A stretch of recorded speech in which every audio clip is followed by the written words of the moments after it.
Well, hey, good morning, everyone. How are we? You better be doing pretty well. All that sunshine the past couple of days. This one keeps sinking. This one's not going to work for me.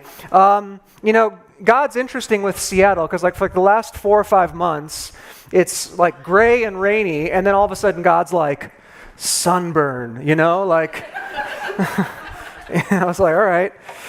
I'm not complaining, though. It was amazing, but definitely got sunburn. But it's so good to be with all of you today here. My name's Ryan, for those that are new or visiting. I'm the lead pastor here at Arbor, and we are in the middle of a series that we are calling Emotionally Healthy Relationships. That's what we're going after here, emotionally healthy relationships. And what this series proposes is that spiritual maturity and emotional maturity and health go hand in hand.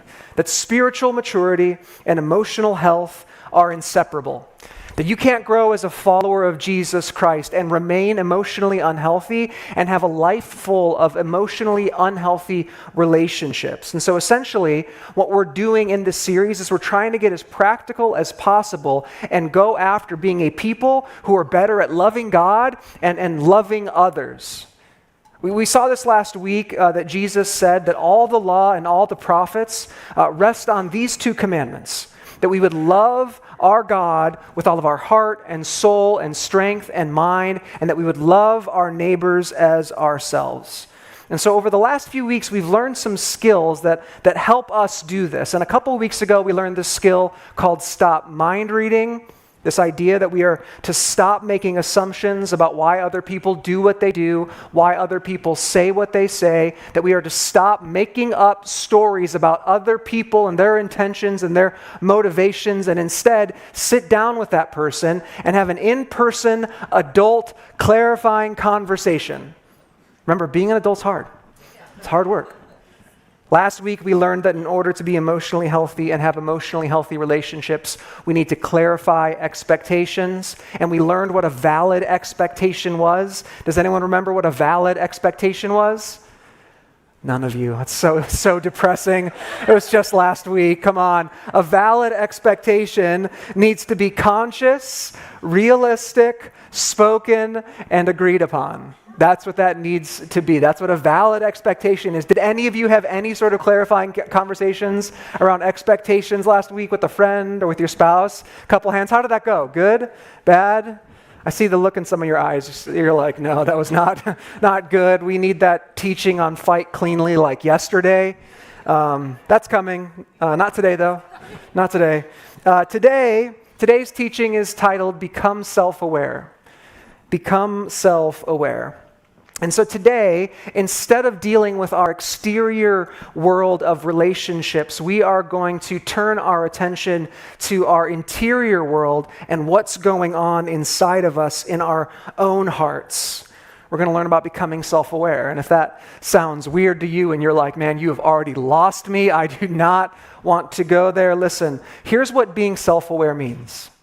In this conversation, being self-aware means knowing and understanding your emotions and motivations. Knowing and understanding your emotions and motivations. And some of you are still like, nope, I'm good. Not for me. Don't want to go there. I get that. Listen, just give this a chance because this right here, again, is some really important stuff.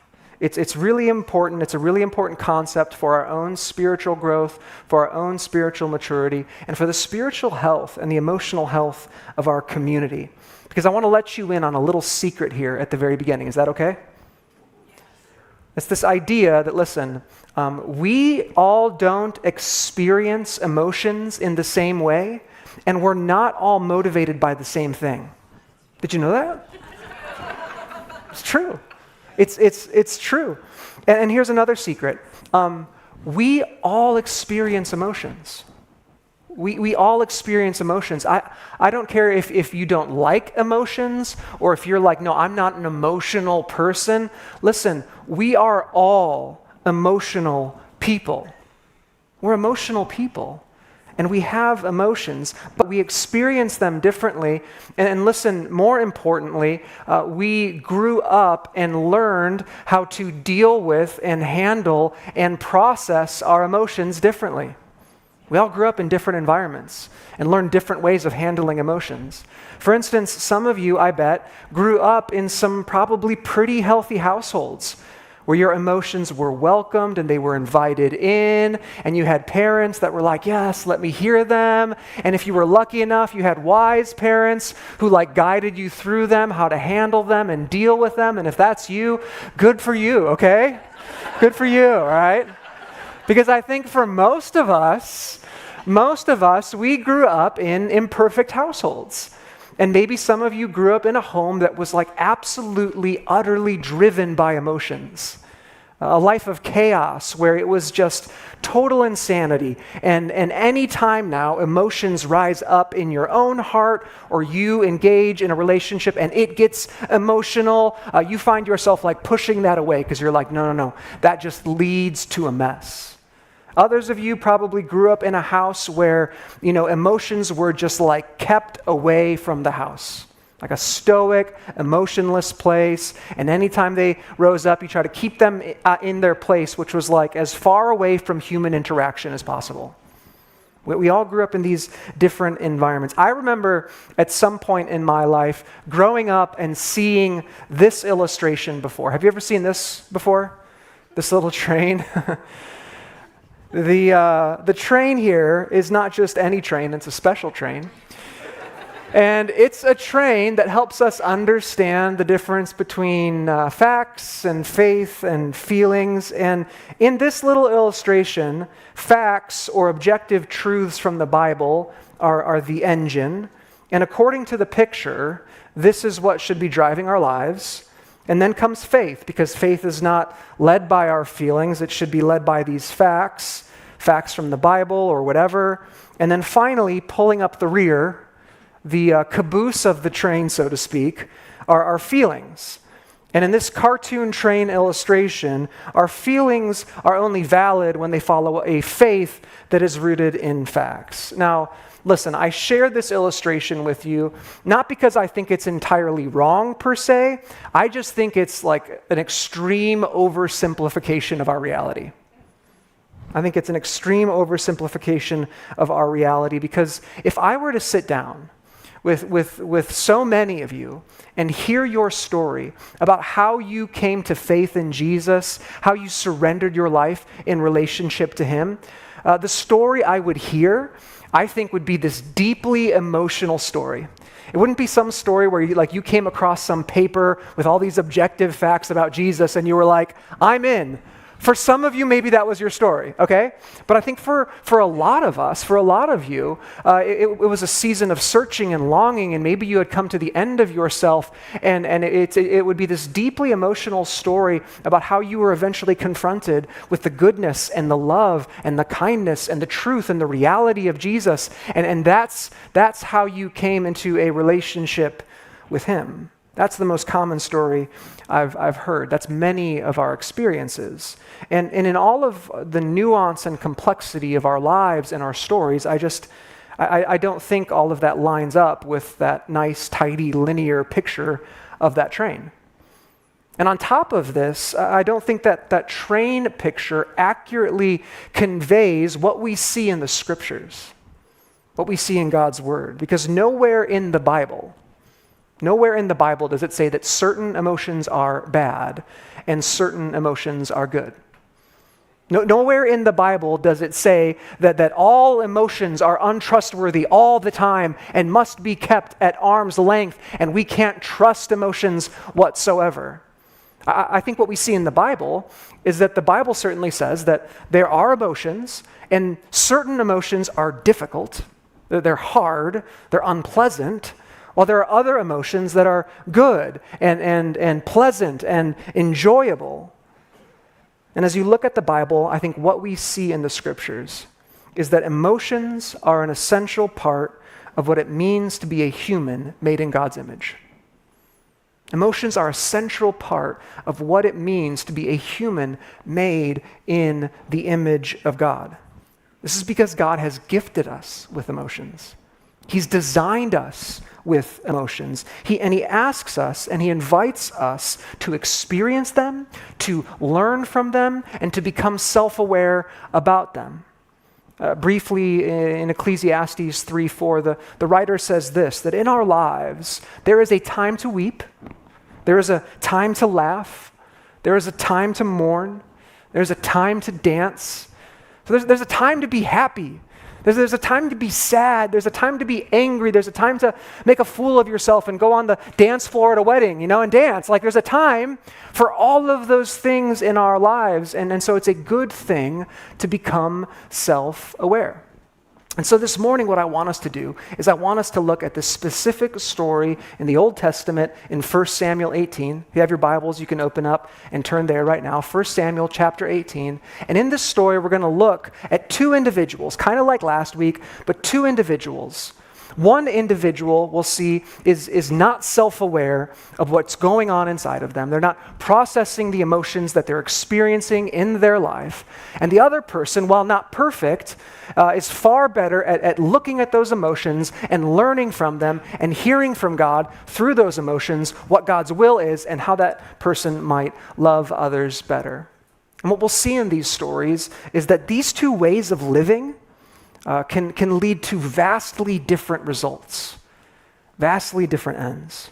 And so 1 Samuel 18, just a little context, this story comes after one of the most well-known Bible passages. Like maybe you're new to the Bible and this Jesus stuff, but this story here in 1 Samuel 18, it comes right after this story when David kills Goliath.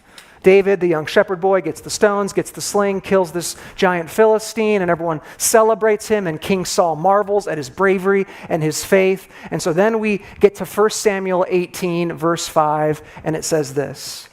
It says, David went out and was successful wherever Saul sent him. And as a result, Saul set him over the army, and all the people, even the servants of Saul, approved. And so as of this point right here, everything's good. Saul is reigning, he's the king, and he's got it good. And David, who was once, off in some field, caring for his sheep, writing his songs, a life of obscurity, he's now been elevated to this position over the army, and anywhere he goes, he's successful. It's all good. The people are celebrating. They're excited. The servants approve. Everything is going well. Look at verse 6.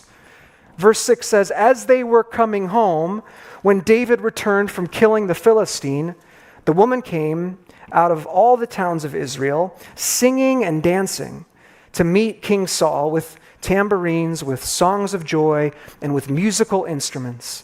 And the women sang songs to one another as they made merry, and this was their song. This was kind of like the number one hit at the time. They sang this. Saul has killed his thousands, and David his 10,000s. Pretty good song. I don't know what the melody was. That's all we got. That's it right there. That's the song. And we want to applaud them for their creativity, they're at least trying. But I think if we were to do a little group session and maybe refine the song a little bit, we might work on that line just a little bit, that Saul has killed his thousands and David his 10,000s. Because Saul's the king and he's the boss. And so I'm not sure that it's going to go over well for them with this song here. Look at verse 8. Look at verse 8. Saul was very angry, of course, right? Naturally. For this saying displeased him. And he said, they have ascribed to David 10,000s, and to me they've ascribed thousands. What more can he have but the entire kingdom? So Saul eyed David from that day on. So the song goes over exactly like we thought it would. Saul is not a fan. Not a fan of this one. In fact, the text specifically calls out what Saul was feeling in the moment, which was what? Anger. He was feeling anger. And so let's kind of roll with that for a little bit, with this anger stuff. Saul was feeling angry. And I think this is an emotion that all of us feel to some extent, maybe weekly, maybe daily.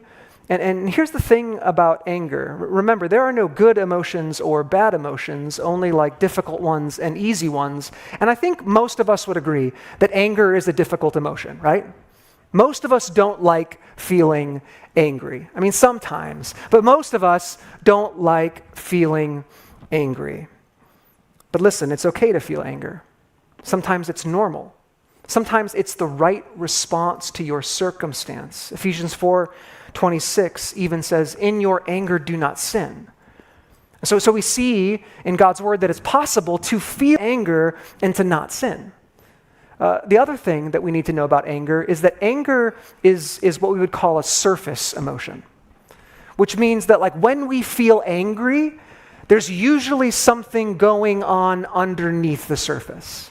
We're usually angry about something. And so when we feel anger, we have to ask ourselves questions. First of all, like, what am I angry about? Name what you're angry about. And then you have to ask, why am I angry? Why am I angry? Invite God into that space. Ask those questions, because what you'll find is underneath that anger, you'll find something else going on inside of you. Another emotion, like hurt or disappointment or fear. Like, for instance, Mother's Day is like 2 weeks away, okay? And let's just say hypothetically, this is not going to happen. But let's just say hypothetically, I forget to do anything for Carrie. I don't get a card, I don't have the kids sign the card, I don't get flowers, I don't get a gift. We don't even acknowledge the day exists. Hypothetical, right? It's never happened, never will happen, hypothetical. And let's say at the end of the day, she's angry. Rightly so, right? She's angry. What would be underneath that anger? Hurt, disappointment, totally. Let's say hypothetically, one day I go to the school to pick up my son, and it's the same time and the same place, and let's say he's not there because he didn't tell his mom or me that he was going to go over to a friend's house instead. And let's say as I'm looking for him, I naturally get angry. That's a right response, okay? Don't tell me it isn't. It's a right response, okay? Let's say I get angry. What's underneath that anger? Fear, worry, fear for his concern. That's what's going on underneath the surface. And so listen, up until a certain point, anger is okay. It's a normal response to our circumstances and our situations. And usually underneath that anger, something else is going on. And this is what's happening with Saul. He's feeling this anger. He is angry, as the text says. Saul was angry. He didn't like the song. But what was going on underneath the surface? Do we get any clues? Do we have any sense as to what's going on? We actually do. Look at verse 8 again. It says, Saul was very angry, for this saying displeased him. And he said, they have ascribed to David 10,000s, and to me they have ascribed thousands. What more can he have but the kingdom? And so what might be under Saul's anger? Pride, worry, jealousy, right? Fear, jealousy. He's insecure. He's jealous because, man, like, I killed thousands, but now they're saying David killed 10,000s? I'm not even sure that's quite right yet. You know what I mean? Like, you even get your facts straight, and he's afraid too. He's afraid of what might happen, that David might take what he believes is rightfully his. And so listen, in order to rightly understand, to rightly process emotions, difficult emotions, we need to be aware of these things. And if we're going to be aware of these things, we need to have the right tools or a tool to help us get at these emotions. And we're going to learn that in just a bit. But first, I want to continue with this Saul story and see how all of this plays out. Just a quick survey of the room. How do you think Saul is going to go about handling this? An emotionally healthy way or emotionally unhealthy way? Just a survey of the room. Yeah, I got a lot of thumbs down. All right, let's check this out. Verse 10. The next day, an evil spirit from God rushed upon Saul. Not a good start. Not a good start at all. Not really going to explain the complexity of that statement either. That's a lot. And he raved within his house. That wasn't like a rave dance party. Like he was angry. Like he was raging and raving. And while David was playing the lyre, as he did day by day, and Saul had his spear in his hand. And so naturally, he threw the spear, for he thought, I will pin David to the wall. But David eluded him not once, but twice. So is that emotionally healthy or unhealthy? Yeah, not not the most ideal way to handle your anger, okay? That's at least one lesson here, okay? If you learned anything from today, don't throw spears at people when you're angry, all right? You guys were like, kind of took that pretty seriously right there for a second, like, is that a problem? Now, okay, hopefully none of you have like closets full of spears that like you're going to throw at people. But listen, we handle and process our anger in really unhealthy ways as well. And we might not be using like weapons of war to like get other people, but oftentimes we weaponize our words. We weaponize our words. We hurt other people. We pin them against the wall, figuratively speaking, with our words. We make them feel less than. We belittle them. We cut off our words, and we shut other people out of our lives. We have different unhealthy ways we process these difficult emotions. And listen, maybe your thing isn't anger. Maybe that's not the difficult emotion you're wrestling with right now. Maybe what you're wrestling with is fear.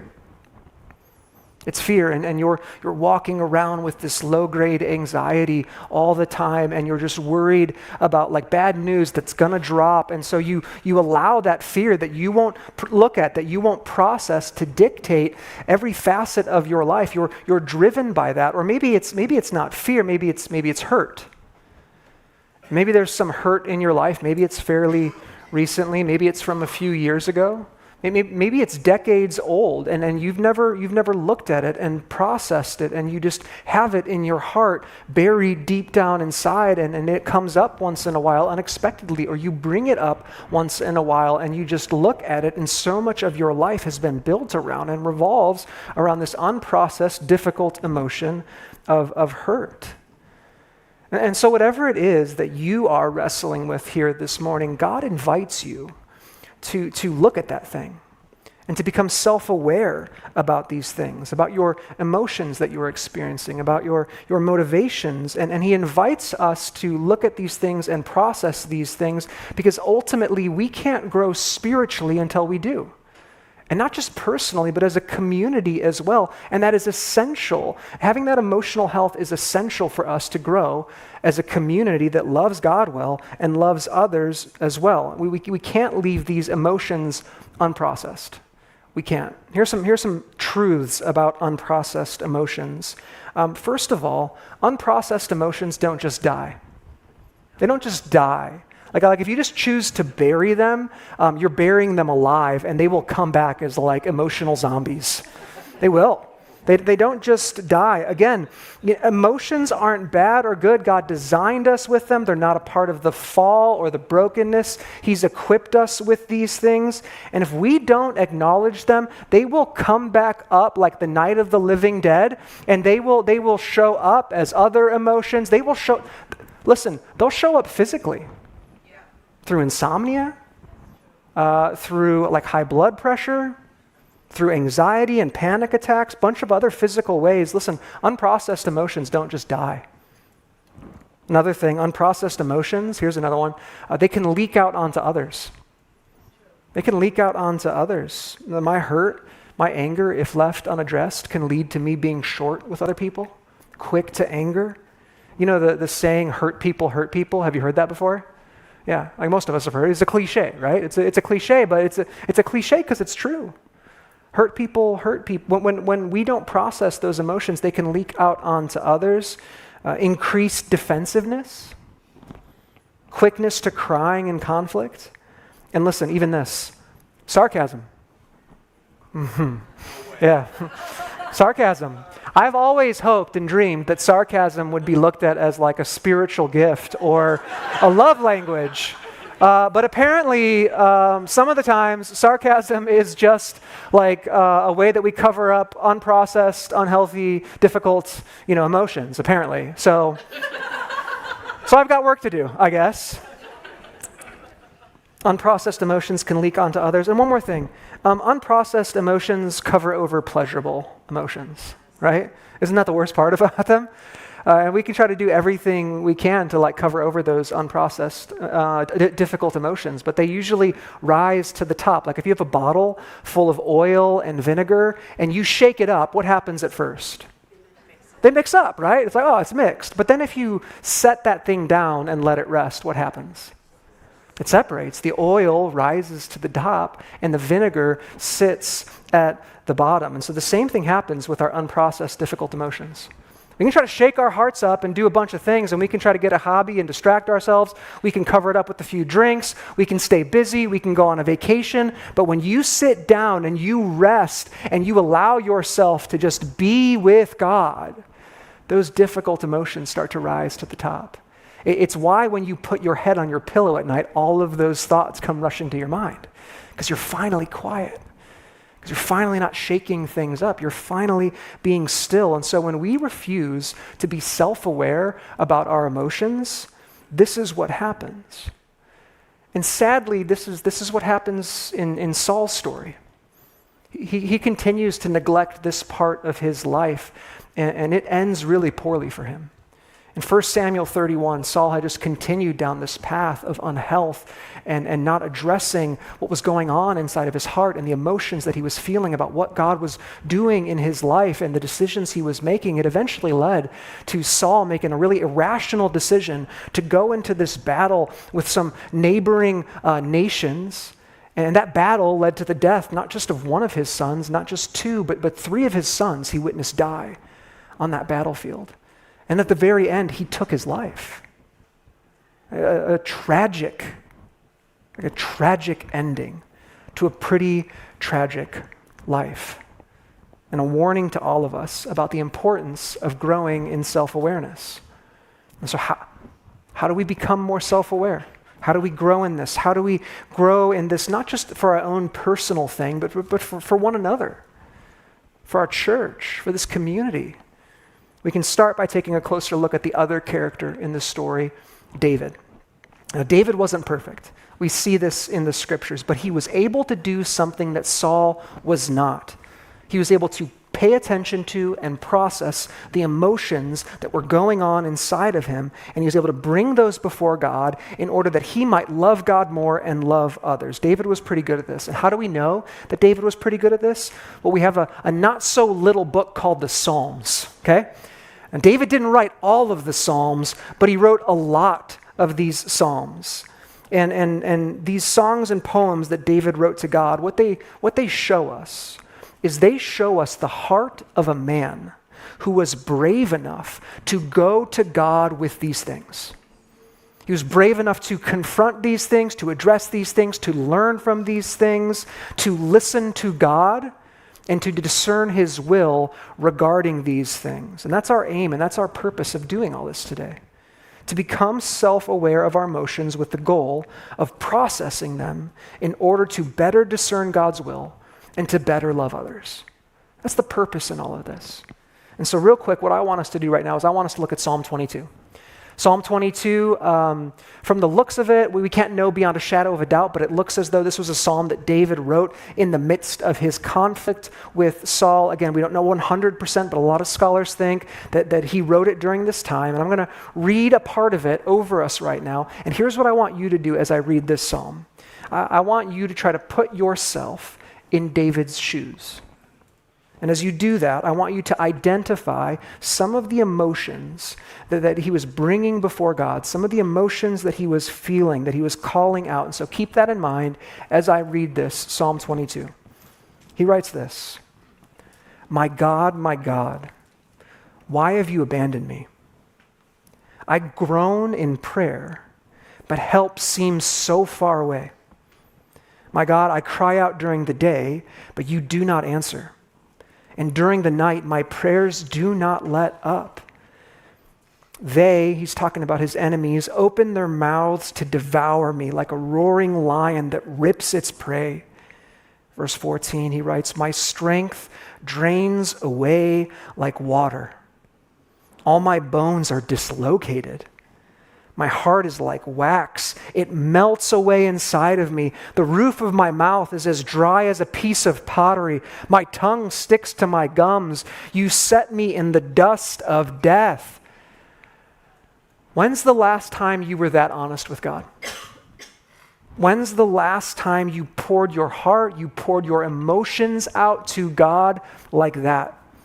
When's the last time you wrestled over something you were angry about with God? When's the last time you brought that thing to him and you were like, God, this is unjust. Where are you? Why don't you do something?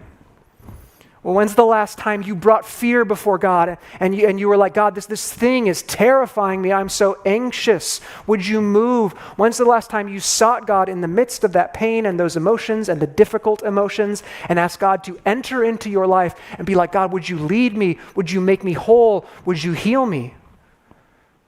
That's what we see David doing here.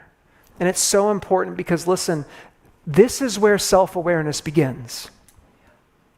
This is where it begins, when we start being honest with God and we humble ourselves before him and remain attentive to him. Here's what will happen when we do this. When we do this, the Spirit of God will lead us and guide us through the wilderness of those difficult emotions. And like we learned last week, it might take longer than we want it to.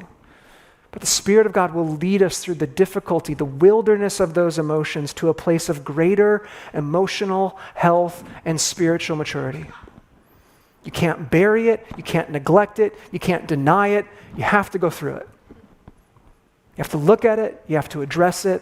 You have to bring it before God. It's real. It's there. It's in your heart. It's a thing. And so at the end here, I just want to encourage all of us to find some time to do this. And I'm going to give you a little skill here to do this. It's actually from the book Emotionally Healthy Relationships by Pete and Jerry Scazzaro, and they call it Explore the Iceberg. Okay? That's what they call it. All right, I know, it's a dumb name. It's kind of silly. Explore the iceberg. But here's what they mean by it. Like an iceberg, okay? Like an iceberg, what we present to those around us is only 10% of what's really going on. 90% is like beneath the surface. It's inside of us. We don't share it with others. We don't show it to others. And we've got this whole thing going on. If we do this enough with other people, we even start to lose awareness of that 90% inside of us. We become unacquainted with ourselves. And so here's what they suggest. They suggest that you would take 10 minutes, 15 minutes, 2 or 3 times this week and find a quiet spot. Maybe the spot typically where in the morning or in the evening or at some point in the day you sit with God, you pray, you read your Bible, and invite God into this space. Grab a pen, grab a piece of paper, grab a journal, whatever, and ask God, ask yourself some questions. And the first question is this. It's real simple. How am I feeling right now? That's it. Ask yourself, how am I feeling right now? Am I angry about anything? Am I feeling anger? Could be something small, maybe it's something really big. What am I sad about? Am I feeling disappointed? Am I feeling loss? What am I anxious about? Maybe it's my future. Maybe it's a relationship. Maybe it's my job, money. What am I worried about? What am I happy about? It doesn't have to be just difficult emotions. Well, what's bringing joy to me right now? Is it a relationship that God's brought along? A job, something else? What am I experiencing joy over? And as you think through those questions, write down what comes to mind. Write it down, anything, everything. And again, practice this with God. Sit with the Lord. Invite him into this process and ask that he would bring things to the surface that maybe you're not even aware of, that you've been feeling, that you've shoved down, that you've neglected to address. And then they invite us to ask this question. To go to God and ask God, what are you trying to show me through these emotions? God, what are you trying to show me through these emotions? Ask him questions. Ask him to help you understand why you're feeling the way you're feeling. God, why am I always so impatient? God, why am I dreading this meeting this afternoon? Or God, why am I always so busy? Why am I always in such a hurry? God, why do I feel this like compulsion to respond to every text message and every email right when I get it? Or for a lot of you, God, why do I never respond to any text messages or emails? As you sit there and dwell for a moment, then simply ask, God, what are you trying to show me in this? What are you trying to show me? What are you doing? What do I need to do in response to this? Is there an area of my life that I'm neglecting being obedient in, and are you calling me to something? Ask, invite, Holy Spirit, what are you trying to teach me through this right now? And listen, I know this is going to be new and weird for so many of you, but sit there and listen for God to answer, for him to respond, for him to speak to you. And I know this is different maybe for some of you. It's big stuff though. It takes courage. It takes some bravery just to sit down and find that time and do something like this. It takes courage to sit down with God and ask yourself, what am I feeling right now? I know how difficult that can be. I don't like doing it myself personally. I wrestled through a dark season like 7 years ago and had to do stuff like this. And I literally needed a sheet of paper with emotions on it to tell me, like, I was like, yep, feeling that one. Nope, yep. Maybe you need to find something like that where you sit down. But we need to do this because if we want to be a people who love God and love others well, if we want to live into a full and healthy life in a full and healthy community, we have to practice this, and we have to practice being with God. We have to practice being with God. Pete Scazzaro, in this book, he writes this here at the end. He says, King Saul was unaware of what was going on inside of him. His doing for God did not flow from his being with God. We see him repeatedly blind to his jealousy, fear, hatred, and anger. Unlike David, we don't observe Saul cultivating his relationship with God, and eventually his life choices destroyed him. And so would we be a people like David? Would we be like David, a people who cultivate our relationship with God? Would our living and our doing for God flow from our being with God? And that starts by taking time and growing in this, our self-awareness of ourselves and what's going on inside of us and bringing that before God. All right. Would you stand with me as I pray?